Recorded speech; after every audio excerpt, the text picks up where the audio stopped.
Hello everyone, welcome to this video.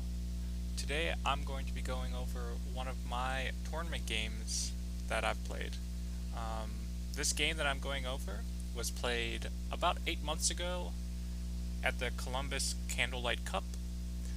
This was a third round game to basically decide who gets second place in the Don division. At this point, me and my opponent had already lost to first place. Faifon, I will get you at the next tournament, so you better watch out. But yeah, so this was a third round game. The time settings were 30 minutes main time with 5 30-second Byoyomi. And my opponent is a 6-dan from, I believe, Indiana. She's very strong. And yeah, I was white. I'm going over this game because, and not to pat myself on the shoulder too much, but this game, that me and my peers are calling this the best game I've ever played. And what's funny about that is that I put this game into Leela 0 and Leela 0 agrees. Going through the game, I only made basically one mistake. Besides that, at least my Leela 0, which isn't, the highest level, believes that I was playing near perfect. And what's even funnier is that at the end, you'll see I play a Teisuji that the AI just does not see, and it actually gave me like a plus 20% move, which I have never seen either. Basically the story of this game is my opponent, Yinli, played very influence-based, whereas I played very, very territorially, and you'll see that. So yeah, let's get into it. So I am white. Approach, just back off, and then extend. Again, with the new, what AIs are thinking is that the sides are not important. So as black, I want to see maybe this attachment, maybe an enclosure, whether it's here, or just invade. So those would be what I would consider common and the best options for black. This move nowadays could be considered slow, but it's definitely not bad per se. So I just invade the 3-3. That's where the points are. Especially with 7.5 Komi, both players really want the cash because black needs to try to catch up, and white already has a 7.5 point lead, so if white can just get more points, it's even better. So we play a standard Joseki. I bump to avoid the complications of this Joseki, especially in a not super fast, but a little fast a tournament game. It's hard to read out all those variations, and there's ladders you have to watch out for, and yeah, I even think because this was 8 months ago, I don't even know if I knew all the variations at that point, so just extending Hane. The difference between just doing this one is that when we get into this variation, black basically gets a wall facing this direction. It's very hard to avoid a variation like that, or it's very hard to change the variation where black does not get a wall facing this direction. Whereas when white just does this one, black's shape is very flexible, where if black wants to, black can have a wall facing this way like black does now, or later, because of this sequence, black is able to change the influence to face the bottom. So while white's more solid and it's a lot simpler, black's able to choose later what black wants to do. So then play it there, right? Yeah. Again, pre-AI, this would be considered a great game for black so far. it's like, how is white, if white does something like this, white's just going to get heavily attacked, black's going to build the top while building the left side, and white's just going to get string cheese. Even if white does something like this, it'll still be hard. That's why in the game I attach. And this attachment is very good, and the reason why you want to play the attachment is to avoid those variations I just showed. If black Hane is here, white can change the direction to face the top, and you'll see white can get a very nice extension. And now you can see black's only territory / influence is on the left. And the left side is still invadable, right? Even if black, if white gets a chance, white can still jump in. Whereas in the other variations, where white does this one, you can see black still has more potential on the top and potential on the left. So this helps white settle easily.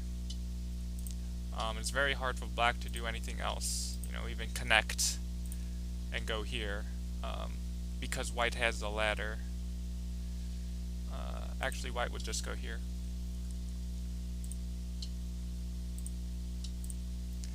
See, white's shape is much better, than the other variations. If white Hane'd, black can't cut, but black might be able to do this. And it would get complicated, because then black could cut. Yeah.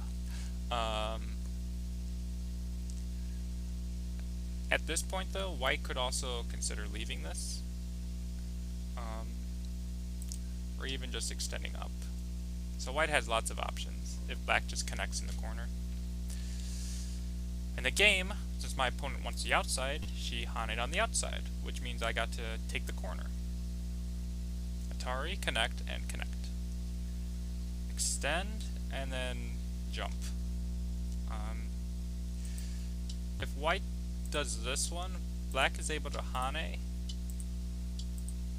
and then cut. And you can see white is not able to capture this stone because of this Hane. So that's why white gives up a little bit, but now there's no issue of a cut.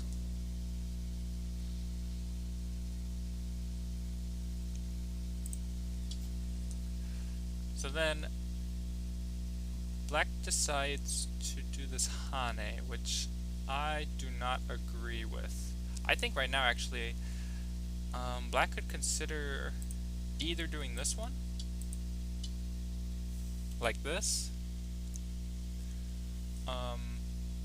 because black has this stone and is trying to build the center, so just flattening white down is good enough, or doing this one even, and then taking Sente to do something else. This one leaves a lot worse Aji, obviously because of this peep, but black gets Sente as opposed to, this one where white would get Sente.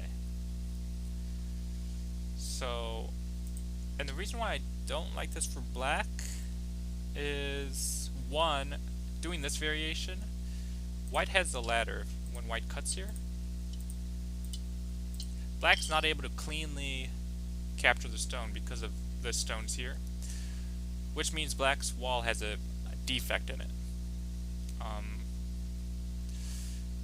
And even if black chooses to switch direction, let's say we do this variation.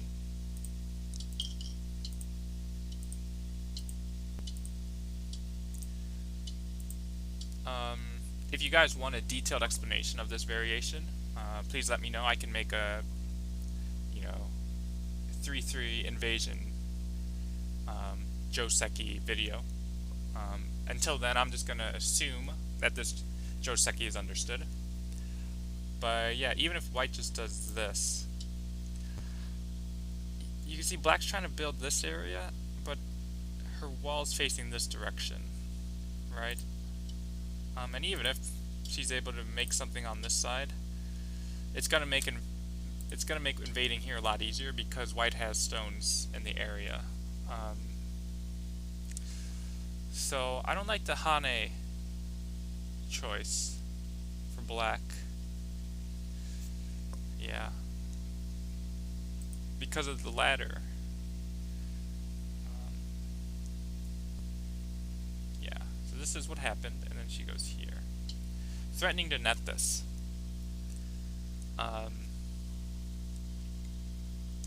Now, if I had pulled this out directly, I was worried she would just extend. Because she played this one, she doesn't care about this stone. She just wants to put maximum pressure if I pulled these stones out. So these stones, while they're not easily attackable, I didn't want her to get an approach here, because this pulling out is not directly Sente. So that's why in the game I wanted to play a Shimari here. But this was definitely it's the last empty corner. So I was considering, okay, so first the obvious move is, what if I just go here?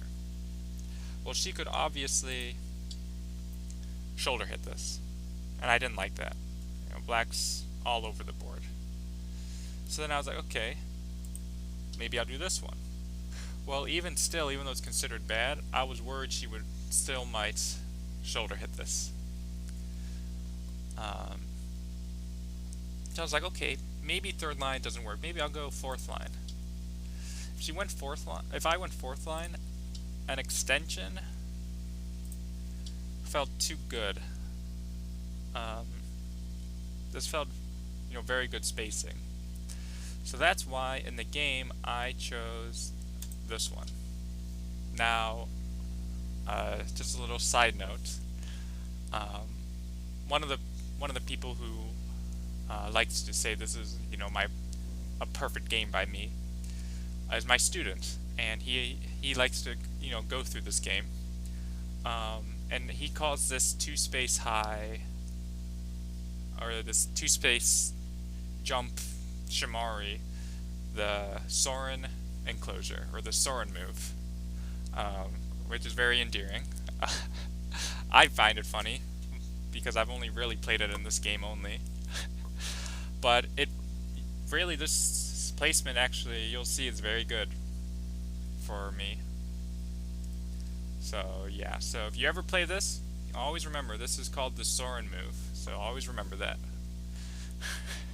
Anyways, so now again, I'm really don't care about the corner. I'm really just trying to reduce white. Plus, if black goes elsewhere, starting to look at this. Black attaches. I take the corner. Now, there's an important proverb, or not even proverb, but attacking technique called, if you want to put maximum pressure on your opponent, do not give them forcing moves. So, if I wanted to go here, I'm taking away liberty, putting maximum pressure on the black stones, they will be able to Hane here.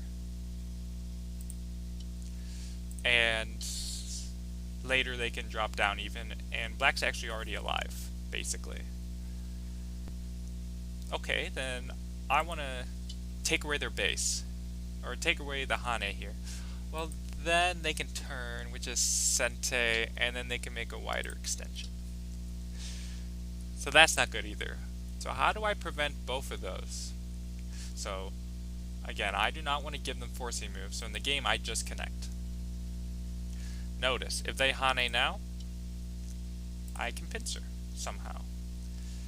If they Hane here, I can just directly Hane. So, by going here, I am putting maximum pressure on black, which seems counterintuitive, but because I'm not giving them forcing moves, it's the best move. So that's why my opponent can only extend 2, as opposed to extending 3. Which means I'm able to squeeze their base even better. So then they play an attachment, probably they're trying to build this area in Sente, because then they attach. You always want to push once. If they take the corner, I would happily just push them down. Maybe push once and cut, and then go here. If they go here, later I can maybe invade. If they back off, then I've flattened them, and that center and top side they wanted to build is completely destroyed. So they have to connect, and then I turn. Hane, again, they're focusing. They can go here, but white will just turn here. And even though black can take the corner, again, the outside is what's important here. So that's why they go here. So then I just come up, and again, I'm focusing on the center, and they Atari. Now in the game, I went here, because again, I'm trying to take my Sente moves. You know, I was like, oh, I don't care about that. Turns out I should, because it's actually a very big move, just to connect.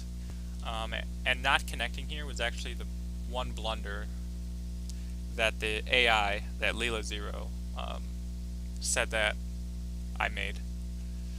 Yeah, it's just, because even if, you know, I go here, even if I can kill this, the compensation for black in the corner isn't good enough to give up the corner.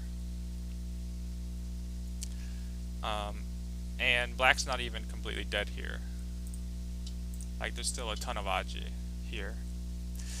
So, and even though I do cap, if I just connected and black runs, black would just be running me into their sphere of influence. So this move was rushed. In the game though, black just does attach, I Hane, and then I was able to connect anyway. So it ended up being really good for me, but I don't think it should have been, or it definitely should not have been.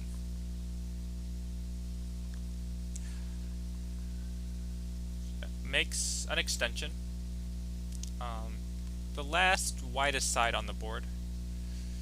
The move that the AI I think wanted her to play was this. Really make this three-dimensional. Because the AI, I believe, said white could shoulder hit, jump, peep, and do that, I believe. This was a variation that AI showed, which I think is pretty incredible. Black's sphere of influence has already been reduced down to 4th line territory. So that's why the AI, I believe, wanted right now for her to play here. That's the biggest spot. But again, this is a very human move, I should guess, because I didn't do this, of course. I played here. Ask black what black wants to do. If black blocks here, which she does in the game, I believe, later I can go here. If she blocks on this side, make this cash, then later I can play something out this way.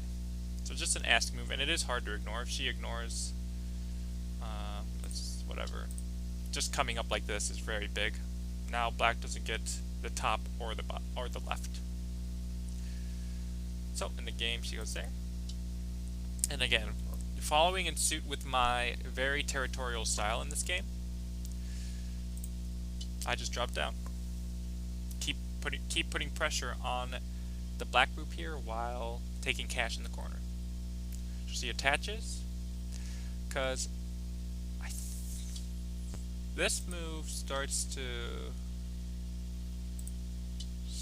hurt black a lot after this drop down.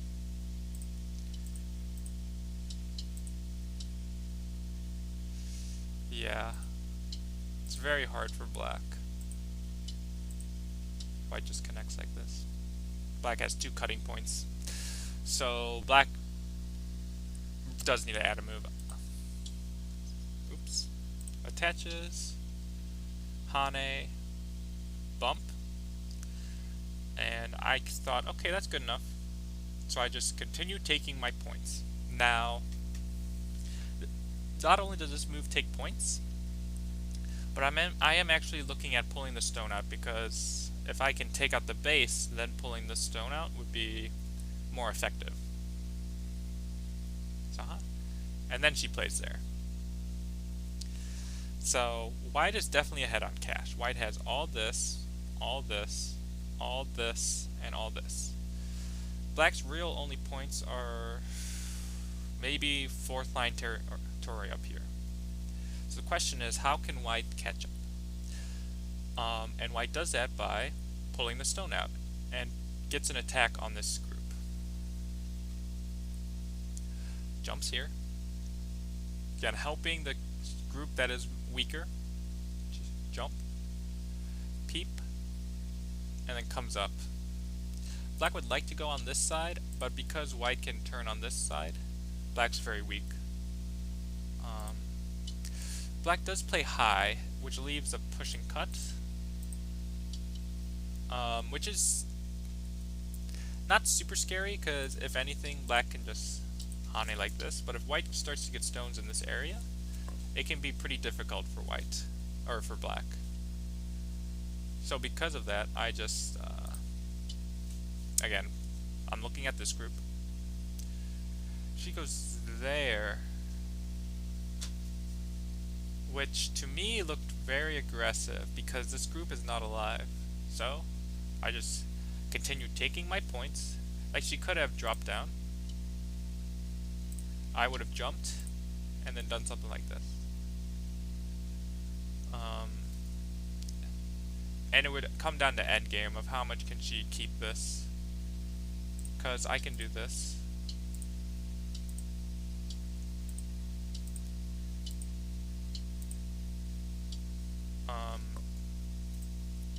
So yeah, this would be a totally different game. Not sure who's better here, because this is still wide open, but black has some cash here and some cash here now. In the game, she goes this way, so then I go this way, take out her base, extend, and then extend again. Yeah. So then she attaches, and then I push.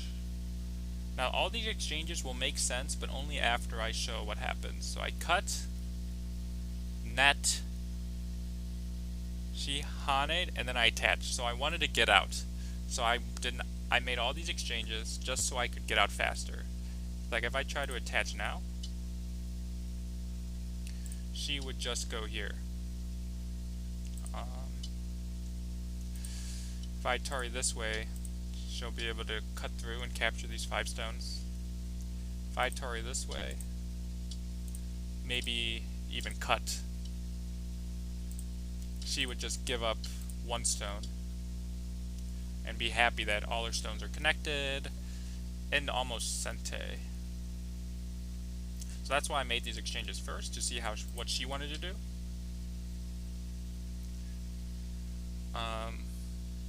Yeah.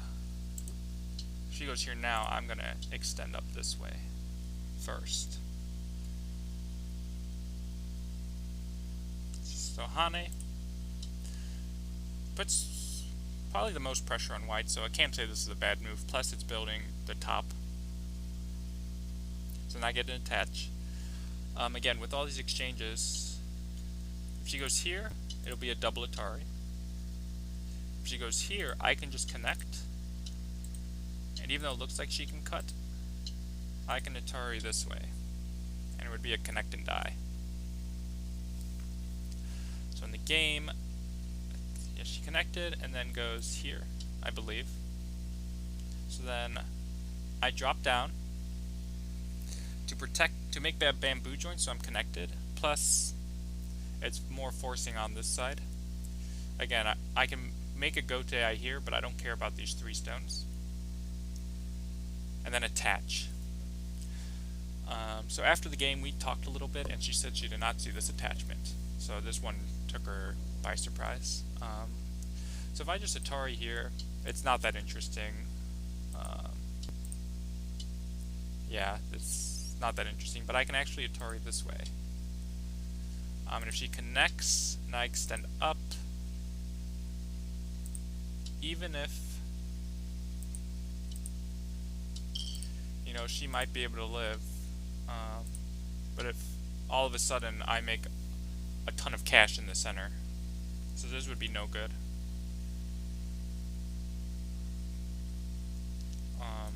And if she tries to net, I can just go here.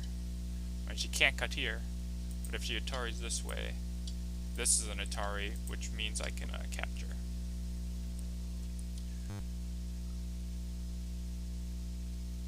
So in the game she went here, Atari, and then Atari'd from this side. I get a capture and then she connected. So I'm already thinking this group's dead. I already am pretty confident I can kill this group. And you'll see why. It has to do with the Teisuji that I end up playing. But I'm already thinking this group's pretty much not alive. So she plays here, trying to protect this cut while trying to threaten to connect to the right side. So I just block. Even if this group can live, if I get this turn, it'll be pretty uncomfortable for black.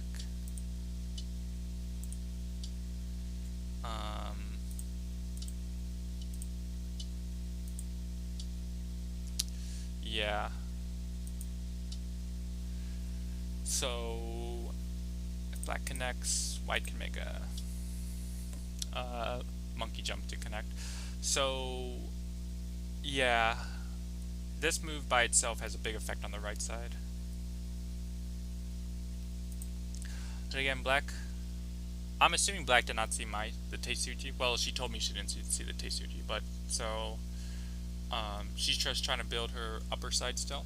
And at this point, I think the AI thinks white's ahead, but it should be ahead by a lot more. And even in a couple moves, it thinks that black's ahead by a lot.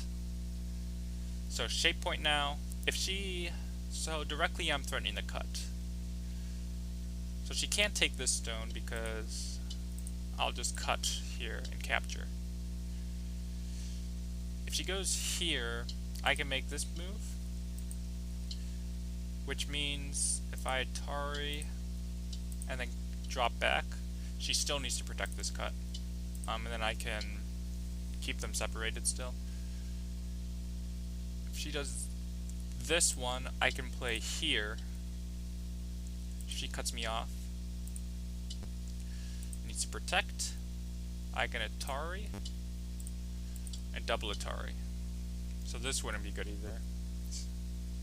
So this is a perfect spot. So that's why in the game she does this one, but it's still nothing is good. So if she just cuts, I'll just Atari here and extend. So that's why in the game she goes here. I think she was kind of thinking I would just cut, in which case she would happily just give up, you know, a few stones and connect up.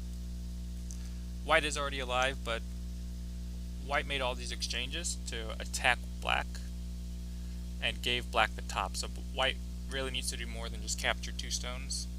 So in the game I did this one, which at the time I was like, I didn't see that she could actually cut, like when I was in the game. And so when she cut here, I was like, oh, did I just make a blunder? Like, I was really worried I made a blunder.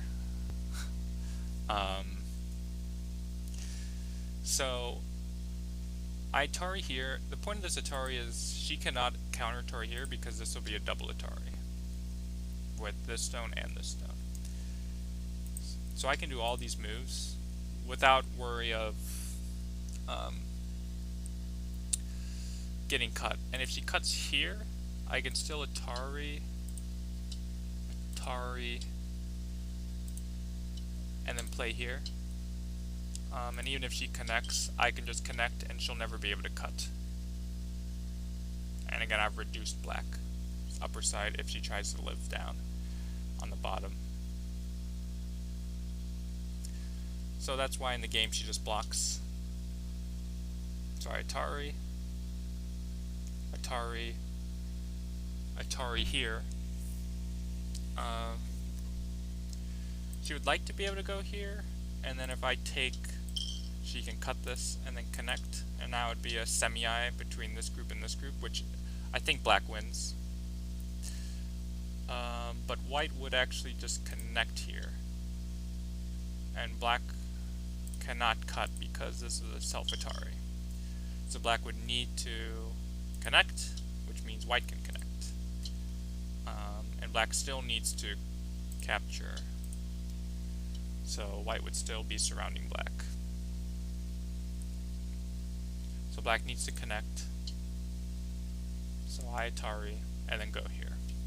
So this is when the AI and her are like, oh, black's alive, but black is actually not alive.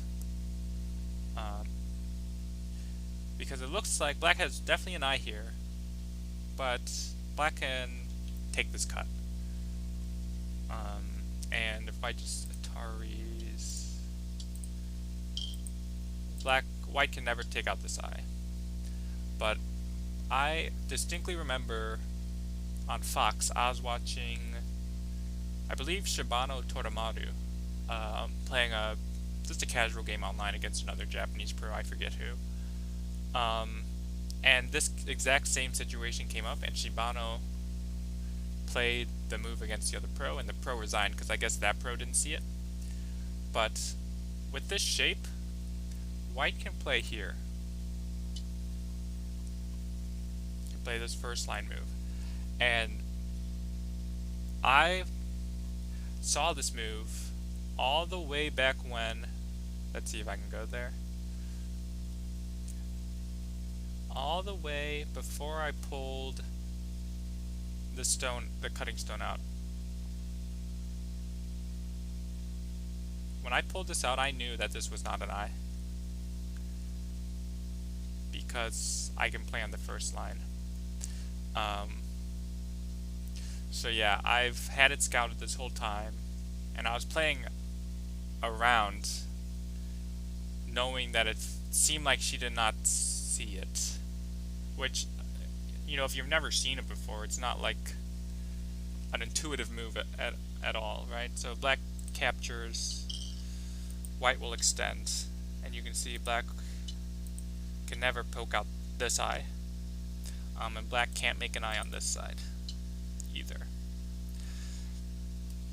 So yeah, so this is the greatest, you know, this move basically got me second place at this pretty stacked tournament. There's around 40 players. So yeah, pretty awesome, honestly. I've spent hours on end watching pro games online, just building this database of moves, and this is why, because you never know when something like this is going to come up in your games. So you can see now white has completely surrounded black, and black does not have two eyes. So I believe she does take, and then goes here, and then I Hane, and she resigns. Because I already have an eye here, and these two eyes are me eyes. So even if there was a way for her to cut me off, which there isn't, I have an eye here or here, and an eye here. So yeah, very crazy game. Again, one of the, if not the best tournament game I've ever played. Yeah, me and my peers, always joke like, hey, are you gonna, frame this game and put it on your fridge, because it is really that spectacular. Especially because my opponent is very strong. She was actually in the Masters this year at the US Open at the Go Congress in Madison. So knowing that I was able to actually beat somebody who was strong enough to be let into the Masters is very awesome for me. Because one year I do want to try to be in the Masters, but I don't feel ready yet. But you know, knowing this game happened definitely gives me more confidence in my ability to play against 6 Dans and higher. Yeah, so very good game. I guess the main points are, look, you know, style-wise, this was definitely a case of territory versus influence. Like how many moves White played to take points, right? We have the early 3-3 invasion here. We have this attachment where I happily took the corner.